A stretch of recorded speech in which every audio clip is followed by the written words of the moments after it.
Well, howdy, folks, and welcome to the Wacky World Drive-In. I'm your host, Mr. R.S. Sterling, and with me, as always, my co-host, Mr. Dick Vincent. Hey, everybody, back again and talking about one of our favorite subjects this time, I think. A subject that Mr. Vincent assures me that we've covered in the past, but we're just going to do it again. Yeah, because I figure if we forgot about it, most people have forgotten about it. So, That's true, and that's the old days, the dark primitive days of audio only. Now we get to see our handsome visages as we talk about it. yeah, new technology. So, yeah. So let's start this one out with the burning question that's in everyone's mind. A question I'm sure I asked you last time, but I'm going to ask you again because I'm sure you'll have a new answer. Dream battle of aliens. Two aliens from any property, any franchise of any time period in a battle. Who would you want to see battle and who would win? Probably I'm going to go old school. And I've always really enjoyed the monster from It Came from Outer Space. Okay. And I'm going to have him fight probably um maybe go maybe newer on this one, maybe the alien from Ridley Scott's Alien. Ah, the xenomorph. Xenomorph, and I have to go with the xenomorph winning. Okay. But it would give him a good fight. You always wonder about the xenomorphs because in the original Alien, it did seem rather tough. But then in Aliens, I guess because there were so many, they made them more so cannon fodder, and they didn't seem that tough. It just seemed to be their numbers that gave them the advantage. Yeah, and it always seemed to me that kind of Aliens was more because whenever I watched the first Alien, the Ridley Scott Alien, it kind of came across me to more that this was an actual like bio weapon that was developed by somebody. Mm-hmm. And then when James Cameron did it, it was more of kind of the actual life cycle thing, someone hatching eggs and the whole. Where I kind of got it from the first one that someone kind of manufactured these egg things to use as a weapon. There is a lot of different continuity, I guess, and outside sources, but I think that is kind of the general consensus now. I could be wrong. So if one of the viewers knows more about alien lore, but I think that is the case. Yeah, I think a lot of people like me were hoping the Prometheus Mm-hmm. would have explained more of it, but to me it didn't. It just left me more confused. More questions. Yeah. So I got to go the Venusian from It Conquered the World Oh yeah. versus E.T. because they're both kind of squat, close to the ground, very little in the leg department, kind of similar body types. And I would just love to see the It Conquered the World alien just destroy ET. Oh, I would love to see it rip his head off. Because ET is so, I've always found ET so irritating. And I would just like to see that. Oh, I'm glad you say that because my probably big confession is I have never seen ET. Okay. I've watched the first couple minutes of it, and it like you said, I just hate the look of it, that little alien thing, and I just have never had any interest in seeing that movie. When the last time I saw it, it was in the 90s and I was substitute teaching. That was kind of my day job at the time. And very often, substitute teachers, I was essentially just a babysitter. I would have an assignment right on the board or show movies. And one of the days I was subbing a music class, and for some reason they just had me put on ET. And I remember sitting and watching it and just being like, wow, he is so irritating. Yep, yeah. You The know, only way I might ever be talked into watching it was I love Dee Wallace. I don't even remember her being in that. I think she's the mom, isn't she? Okay. Well, there I you go. think, yeah, but yeah, I have no interest in seeing that movie. Yeah, she is good. Yeah, that's Yeah, one of those kind of beloved 80s classics that just are, I guess, a little lost on me. yeah, yep. Oh well, I'd much rather for '80s Alien. I'm going with John Carpenter. Mm. Yep. So with the Venusian from It Conquered the World, I was actually reading in Roger Corman's book that I think I read it in his book that with its design, he assumed that the gravity would be so much heavier on Venus and any life from Venus would be just more compact and closer to the ground. And that's why he wanted to have that kind of upside down funnel kind of look to it. Oh, That kind of makes sense. Hmm. That always is. It's a great looking alien, though. That's I mean, it was a Roger Corman idea, but the design itself, that was a Paul Blaisdell, wasn't it? Yes, yeah, he did all that early Corman stuff. Yeah, Oh man, talk about one of the most unsung heroes of sci-fi history, and that's Paul Blaisdell. yeah, he did all that stuff, and he did it when you realize what the budgets he had to work with, and it's pretty astounding what he was able to get through. Yeah. Man, I actually have a fascinating Paul Blaisdell story, but I tell it on an upcoming episode of the actual of the channel, and so I don't Ah, want to spoil it. So sorry, no, folks, no. you got to wait. Yeah, that's a little teaser right there. I'll tell you off camera though. So Okay. One of my favorite aliens ever too has been the because you never actually see it was that invisible alien from Forbidden Planet. oh yeah, the kind of when you do kind of get that glimpse of the animated thing that for a second. Yeah, it kind of looks like a big lion, and that's I just because you never, and they go down to that secret underground cavern, you see the big wide doors that you kind of can picture what these things must have looked like, the actual people that were on the planet. And I just love that movie because you never actually see them. Yeah, it's a great movie. And interesting thing too, that was probably the first time I ever saw Leslie Nielsen in a serious role. And I didn't quite realize it was him at first. I was just thinking, I was like, wow, the lead of this movie is kind of a jerk. Who is this guy? And it turned out to be Leslie Nielsen. I was like, wow, that's different. Yeah, I actually saw him in that before, like the airplane movies and stuff. But I Hmm, can see how right. if you saw Leslie Nielsen first, like an airplane and stuff like that, going back and seeing Leslie Nielsen and that would be quite a shock. Yeah, I think Airplane was probably my first exposure to Leslie Nielsen.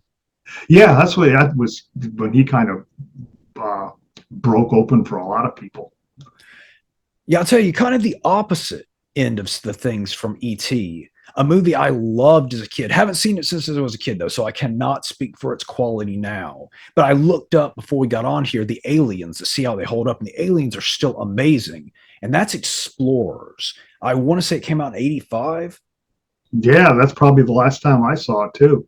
That one had some great alien designs, very unique. It's like something you would have seen in a comic book, or even like, say, a movie like Heavy Metal or something like Ralph Bakshi would have done. But I'd never seen that translated into live action on the screen before. Really unique, really cool. Oh, cool. I've also really liked, and this is a movie that I think though a lot of people don't like, but I really enjoy is the Tobe Hooper remake of Invaders from Mars. People don't like that one. I've heard it get a lot of backlash on that. Wow, that one's great. It has some of the best practical effects of any Yeah, low I budget movie in love the those 80s. aliens, those kind of round things with the legs that come down and they kind of hop around. I love those And things. they have those like the very organic kind of eyeball like laser thing Yeah, on this. yeah, Yeah, those yeah, are wow. That blows my mind because yeah. I once on Twitter they were doing lists of like they had a month of sci-fi and I day 17 Invaders from Mars to Cooper, this movie's great, and people are like, oh, I don't know, I can't stand to watch this. It's like whatever. wow, yeah, because I Yeah, like that one. I saw that in the theater as a kid, and that was probably the first time I ever saw Karen Black. Was that movie? yeah, I think I love that movie, and I love too his the Life Force. Yeah. Mm-hmm. Oh, well, Yeah, that's aliens as well. Yeah, that counts as like space yeah, yeah, vampires. yep, yeah, yeah, yeah. Yeah, but I really because I watched Invaders from Mars recently. It was on Svengoolie. And I mean, the practical effects, again, they hold up so well. I mean, for a low budget movie, those effects are insanely good, especially the Supreme Leader when he comes down and he's like that brain, the poor little guy. Wow, Yeah, it's yeah, the impressive. sets and everything. It's a gorgeous looking film. Yeah, I like that one a lot. And if I'm not mistaken, the boy in that movie was her real life son, Karen Black's, that is. Yeah, he had a popped up in a couple other movies. He's in Paris, Texas, and stuff. And yeah, yeah. Hmm. And going back to our previous episode, I actually got to meet Karen Black once, and she was extremely nice. Shoot, didn't you like actually have lunch with her or Yeah, I something? met her through Fred Olin Ray. Wow, I mean, talk about one of the greatest dream lunches ever. Fred Olin Ray and Carrot Black. I mean, Well, Frey, yeah, when I went out, because I, knew the person at the time who was currently living with Fred is a real good friend of mine, and Fred was like, "Hey, I can hook you up with someone if you want. Who do you want to meet?" I go, "Karen Black." He said, "Really?" Like, not like Karen, but a kind of surprise that anyone would even want to. But she was really sweet. hmm, Yeah, yeah. that's cool. Do you remember where you went for lunch? Not offhand, no. We talked on the phone first. I Wow. Wow. remember because then because I was there for about a week, and then later we met up later, a few days later. I don't remember where it was. Man, God, that was probably what 30 years ago, maybe. I just Yeah, realized, are you wearing a Savage Sisters shirt? yeah, Savage Sisters. That's cool. Yeah, I think it's a rough cut. I think. Hmm, okay. Yeah, yeah, So, yeah, but going to Life Force, that's it definitely counts. It's definitely a sci-fi film, and definitely aliens. Just a very unique take on aliens. yeah. It's different. I remember that's when I saw in the theaters, and it's like someone best described it as kind of like a Hammer Quatermass movie on acid. That's a great description of it. Yeah, yeah, Yeah. yeah. But again, the practical effects in that thing and the sets and everything is just, yeah, what he did, I think, you know, post Chainsaw, he did some cool stuff. Well, there is a lot of I've been noticing lately of just cases in especially in the mid to late 80s of practical effects that just look so much better than pretty much anything you see today on these low budget movies you would just never expect would have these incredible practical effects. Not an alien movie, but Cellar Dweller. Have you ever seen that? No. Okay, well, Cellar Dweller has, I mean, the monster is incredible. Animatronic face, and I mean, you would just not believe how good the effects in that one. And they still to this day, you look at it and like, this looks like a big budget Jim Henson creature or something. Yeah, there was, yeah, back when they, as people like to say, really did stuff. That was some amazing stuff. Now, don't quote me on this, but I want to say Cellar Dweller's effects were done by John Carl Buchler, who he was a master of I mean, very unsung hero in the world of. He was also a director as well, but unsung hero in the world of special effects. Yeah, there's that one movie, oh, what's it called? Where the guy has to go through those like different worlds. Dungeon Master. Dungeon Master. Yeah. Yeah, that's got some great effects in it. And he directed one of those segments. Yeah, I think wasn't it each one of the segments directed by a special effects guy? Yes. Mm-hmm. Yeah, but Well, I don't that's know if it was a special effects guy, but each segment was done by a different director. oh, okay. Yeah, that's another great. Just the stop motion in that is great. Oh yeah, the scene with the giant. Yeah. Yeah, yeah, yeah. Yeah. Well, I've covered that one on the channel a couple times even, but I always brag on that one or talk about that one because it's really unique in the fact that it's an anthology technically, and each segment is by a different director, but it's the only movie like that I've seen that's the same recurring character going from each different segment of the anthology. Never seen anything like that before. Yeah, that is true. Yeah, yeah. But I really enjoy that movie, and I'm glad you've covered it. And I do remember you covering it now because I don't think that thing nearly gets enough love that it deserves. One of my all-time favorite movies, probably top 10 even if I really was pressed. Yeah, I've got one of those like multi packs that Shout Factory put out. Mm-hmm. That's what I But have it on. Yeah. yeah, did it ever come out in a nice, standalone edition? Or I wonder. Or... Not a standalone. It came out, I want to say, in a double feature. Yeah, I've got a double feature Blu-ray. I've Yeah. got that. Yeah, and I've got like the 4 movie in one thing that they did too. Yeah, but it's never gotten a good standalone. Oh, okay, wow, that's a shame. We were kind of talking in our last episode about movies that have just never gotten releases that really need nice new releases. Of course, Cast a Deadly Spell is another one I would love to. I mean, there's a Spanish DVD that's supposed to be pretty nice, but I would love a Western Blu-ray release of that one. That's such a good underrated movie. Yeah, that seems like something that'd be up Vinegar Syndrome's.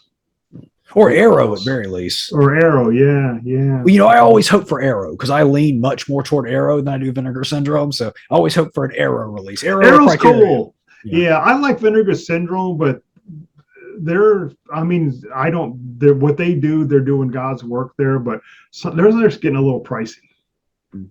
Yeah, but it, like everything, but they do some beautiful stuff though, Well, as does Arrow. time to date this episode a little bit, but did you hear that Arrow's doing this nice kind of Empire Pictures box set?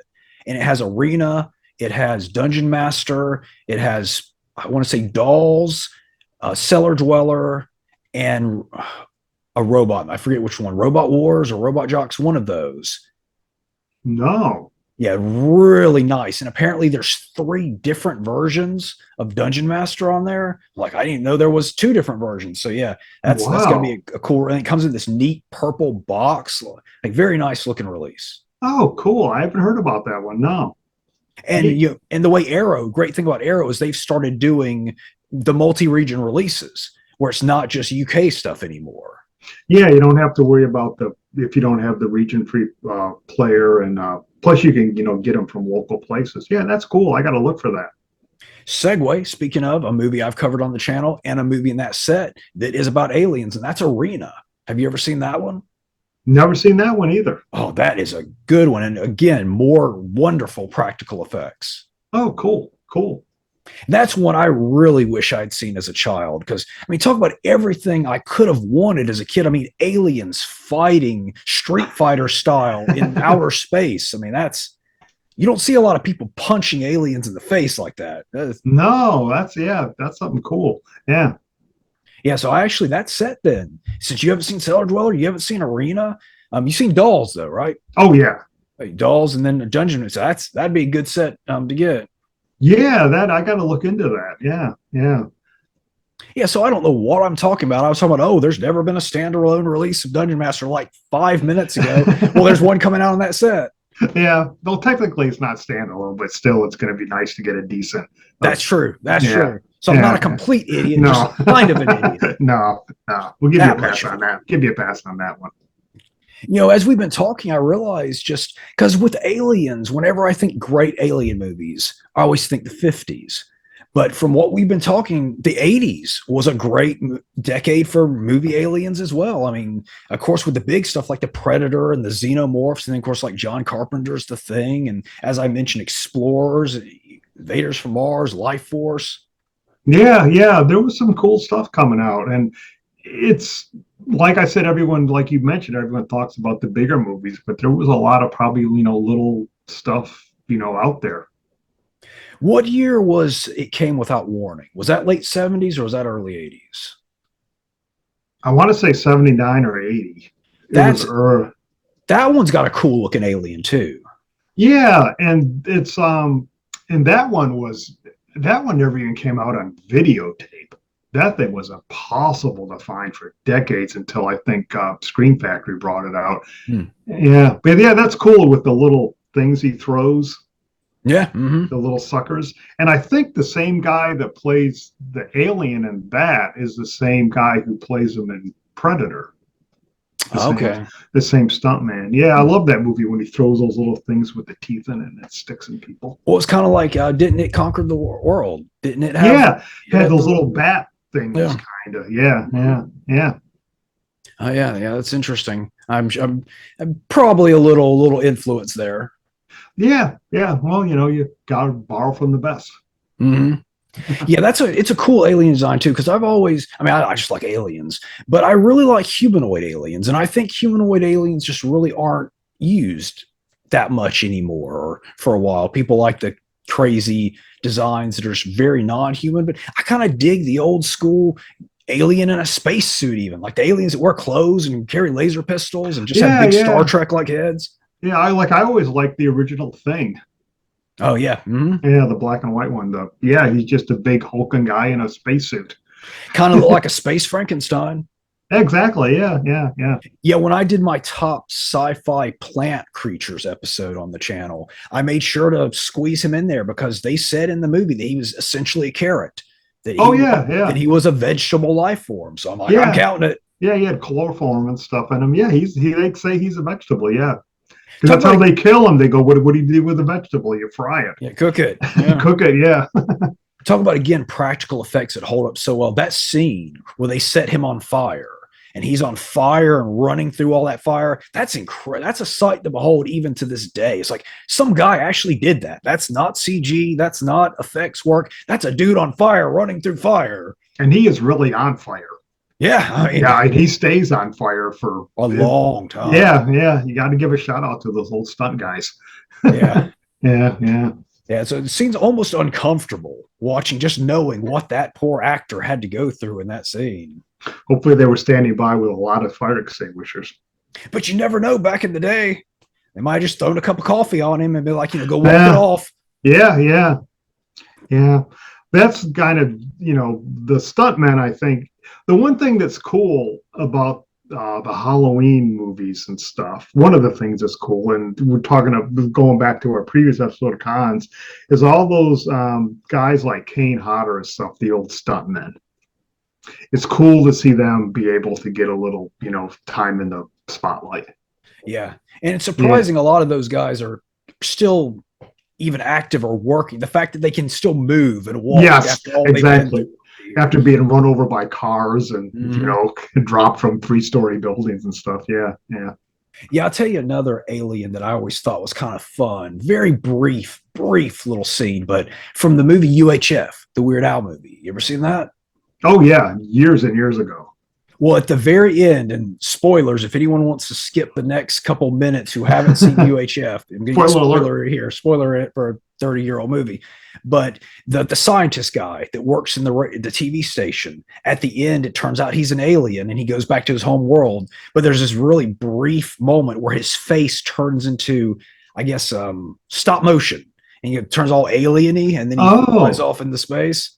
Wow. I vaguely remember that. Yeah. Real kind of charming and silly, but fun. Cool. And then I would say yet another movie I've covered on channel. I've been covering a lot of aliens, but it has some of the great practical effects and some of the best aliens of the 90s. And that's Bad Channels. Oh, I don't know if I've ever seen that. Oh, that's a high recommendation if you've never seen that one. It's a very Dick Vincent friendly movie. Oh, cool. I'll have to check that out. I always liked Critters, too. Oh, yeah. The Krites. So aliens as well. Yeah. Always very cool little guys. Yeah. Great effects, too, if I remember correctly. It's been a long time. Yeah. I think there's, 4 or 5 of those movies, I think. Yeah, they kept going for a while. I kind of lost track after, I want to say the second one. That's when I kind of nailed. Yeah, but I always liked those little dudes. Mm-hmm. Yeah. Yeah, that was a unique thing, too, because the whole mini monster craze of the 80s, I was all about that. I loved, the Ghoulies and Gremlins and any of the little mini monsters, but they were one of the few that were an alien mini monster. Well, that's true, yeah. Yeah. I was talking about Bad Channels. I mean, essentially, the plot of that one is aliens take over a small-time radio station. Oh, wow. Yeah, and then they have, these scenes where they're kind of, I don't want to say too much, but there's basically a bunch of music videos mixed into the movie. And it's really cool music and really cool songs. Yeah, you need to get on that one. Oh, wow. I definitely looked that up. Yeah. Yeah, it's got kind of a great, almost Venus flytrap-esque alien in it. Oh, wow. Kind of like Audrey? That's a good point. And Audrey, too, was an alien, too, wasn't she? Yeah. Because there was that eclipse or whatever, and then he found her in the thing. Yeah. Oh, wow. Yeah.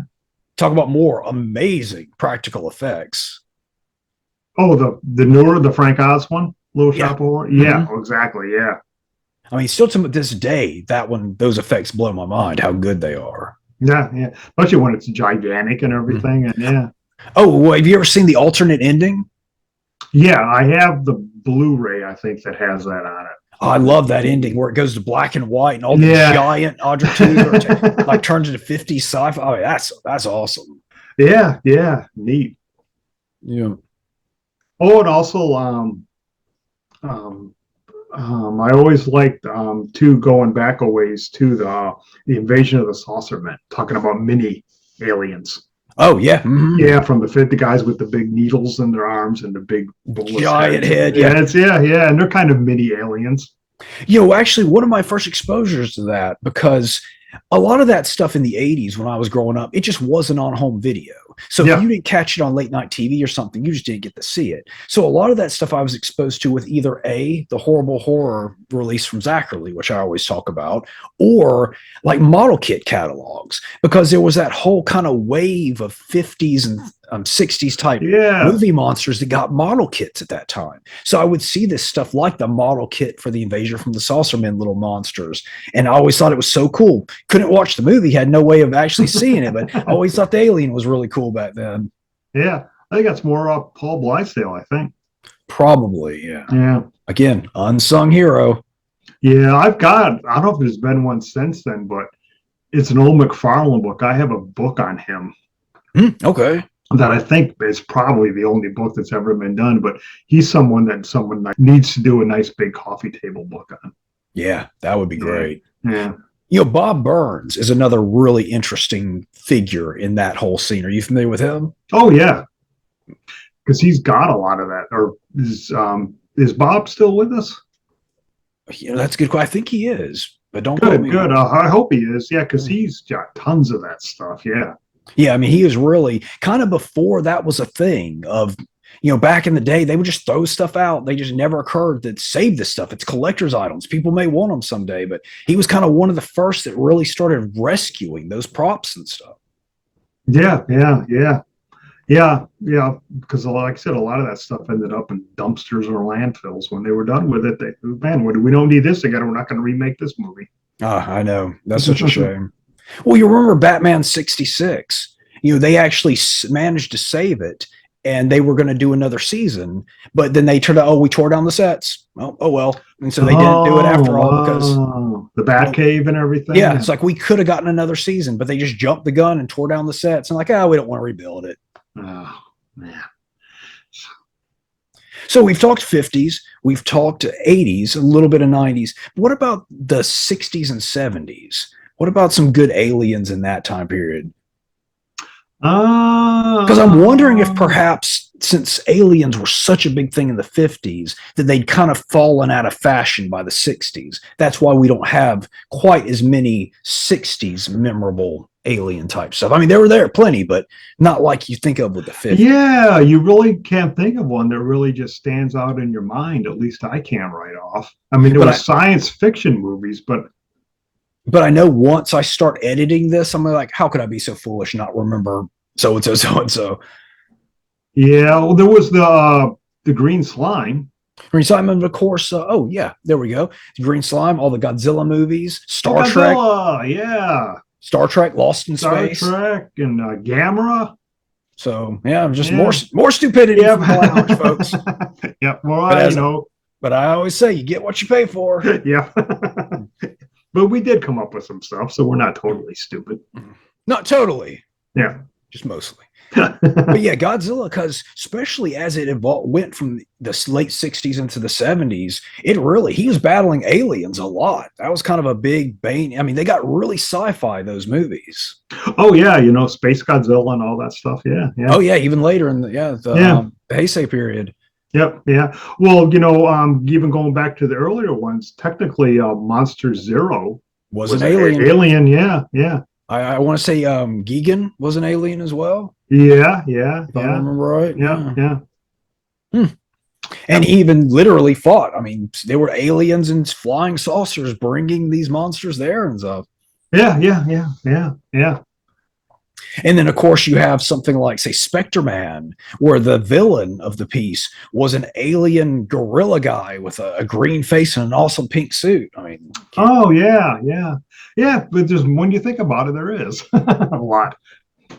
And then, of course, as I mentioned, Star Trek and Lost in Space. I mean, just the amount of awesome aliens on Lost in Space. I mean, I know I've talked about that a bunch of times, and I know I talked about that when we did this episode originally, but a lot of good aliens on Lost in Space. Yeah, one of my childhood kind of trauma nightmares was the big it might have been in the first or second episode, the big giant, the one-eyed Cyclops guy. The Cyclops, yeah. Yeah, that was kind of one of my first childhood, frights. Let's see, can you see? I actually right there have the retro style kit. Yeah, I can't see because of the glare, but you have the model kit of that guy in the case there. Oh, cool. He's I had the old Aurora model kit of him holding the rock with the yeah, little space chariot down there. yeah, it's essentially a redo of that. Oh, okay. Neat. Yeah. Yeah, that was a great one. And of course, I mentioned last time the Saticons. I've always loved those guys. And then Oh, yeah. and then there was on the I think it was the final episode of Lost in Space, that carrot, or is the Great Vegetable Rebellion, and there was that carrot guy. Yep. Yeah. Yeah. I mean, it is And a proof from the thing from another world. Who doesn't love a monster carrot? And of yeah. course, one of the best, the Gorn from Star Trek. You know, Oh, the yeah. dragony guy in the kind And of Tarzan outfit. yeah. Yeah. Yeah. And this weirdest thing too is because as cool as the Gorn is, I'm not sure I've ever seen a Gorn appear in another Star Trek series. I mean, I'm sure in an expanded universe type stuff, but as far as actual Star Trek series is, I can't think of another appearance by the Gorn.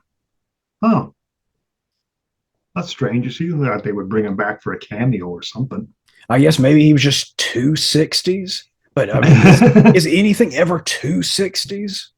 No, I hate people that say stuff. I mean, I don't say I hate people. People say, "Oh, it's dated." Well, it's not dated. It was made in that time frame. Yeah, exactly. Yeah. Yeah, something to be dated, in my opinion, it has to be dated when it comes out. Yeah, Like, say yeah. if a movie came out right now trying to do Matrix stuff, okay, that would be dated. Mhm. Yep. Now, jumping into more serious and darker stuff, and I'm sure I talked about it the last time as well. One of my all-time favorites, and one of the just most eerie movies, Fire in the Sky, which I seem to recall you hadn't seen yet when we talked about it last time. Did And you I ever get around to it? still haven't seen it. I bought the Oh, new Blu-ray that came out. oh, there's a new Blu-ray, huh? Yeah, I think Scream Factory or Shout Factory, and it is sitting upstairs wrapped up in plastic still. So that's Ah, something that I need to stand in shame on the corner on because I haven't mm. seen it yet. And you highly recommend it, so I do need to see it. So, looking at your setup right there, which corner is the corner of shame? Like, I can't tell. Well, I can't go into the back because that's where a lot of my books and CDs are, so that wouldn't be very shameful. That's true. It'd probably be I go up front here to the laundry room because I can be shameful in there. There's nothing to do in there. Well, like myself, I'm sure you have very little actual, like, I have very few actual corners in this place. All of them are filled with shelves or, yeah. Exactly. Yeah. Yeah. Wall space is, pretty much, yeah, non-existent. Yeah, That's a good thing, though.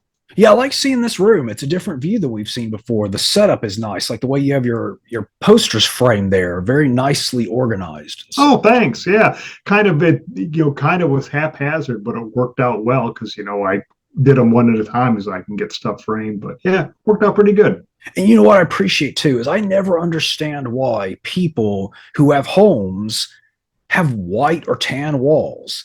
Like, I like that you have these green walls. It's different. It makes it look like a more classic home. Well, when I first moved in here, this was a condo, and I had lived my entire lives in apartments, which, Mm, as you probably know, being a past, white walls. yeah. And I came in here and I said, I am sick and tired of living in white walls. And Yeah. my living room is green, my kitchen is yellow, my bathroom is orange, the other Mm. bathroom is orange, and my bedroom's like another two shades of green. So I said, I'm painting my walls. And it just really dresses up any room Yeah. significantly just with those colorful walls. Oh, cool. Yeah. See, now we're getting into, this is the wacky driving decorating tips. Yeah, interior design. You came Yeah. for the aliens, and now you're running to the exit because of the interior Yeah. design. Yeah. Now you're looking at your walls thinking, I need to put some color on here. What is this poster here to your right? Up here? Yeah. Mhm. That's Or, one or of those two. Those two big. they're old concert posters Mhm. from the 60s, the old psychedelic things. Okay, cool. Yeah, back in my younger days when I worked at a record store, the guy there had a bunch of them. He used to just give them to me. Okay, well, Yeah, so I think one's for like the Yardbirds and another one's for like the Grateful Dead. They got all those swirly, those kind of posters you have to look at a minute to read the writing. and the ones that still to this day they try to recreate that vibe and feeling for. You see? Oh yeah, I've got a couple newer ones from Mm. bands I've seen, and they, do try for that. Yeah, but I think that's they try, but there has to be the time frame involved to get that stuff right. Yeah. Yeah. So over here on the other side, that poster that's just kind of just showing above those shelves, it looks like something Italian, but I can't quite make it Oh, out. that's a Tombs of the Blind Dead. Okay. Yeah, Italian little insert cards. Yep. Talking about the one like right Yeah. there. Mhm. Yep. Yeah. Yeah. Yep. Yeah, they always have that, just like you can always kind of tell those European posters of the time. Yeah. Yeah. And I was like looking at all your stuff too, all your little shelves back there of collectibles and stuff. And it's funny, I can just never, even though it's the exact same setup every time, I can just never seem to get the camera in the exact. So it's always kind of a different view. You can see different shelves each time that I do it. Yeah. I think I mentioned it before, but I like your little Snake Plissken figure up there. There's Right, actually, right above your head. Yeah. oh yeah, there's that one. And then right here, if you can see, there's yeah, right there. That's another one. That's more of the retro style Mego esque Nick Pliskins. Oh, cool. Mm.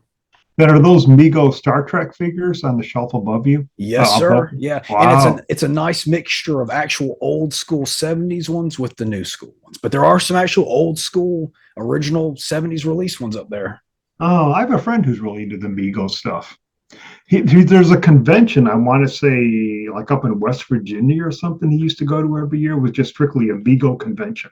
Oh wow, Yeah. yeah, like they were slightly before my time, but they still bring that sense of nostalgia for me. I don't know why, so I still really dig them. But our time is about to run out, so that's Okay. all the time we have for this week, folks. Great. Yeah. So it was fun again. Yeah. Cool. And why don't you just, to keep in their minds, give us your website address so people can check out your work. Oh, you can follow me on my blog, which I haven't updated in a while, but I promise I will. I'll go stand in my corner of shame for that too. So now I've got two corners of shames. Mm-hmm. But yeah, the Oak Drive and blogspot.com. And your Twitter is that at Dick At Scott? at the Oak Drive. Oh, that at the Oak Drive-In. Yeah, yeah. So yeah, come check us out, and and check out Rob's YouTube channel. He's always putting up lots of cool stuff. All right, buddy, take us out. All right, everyone, and thanks a lot for coming. And tune in next time for more fun talk and hopefully some more decorating tips.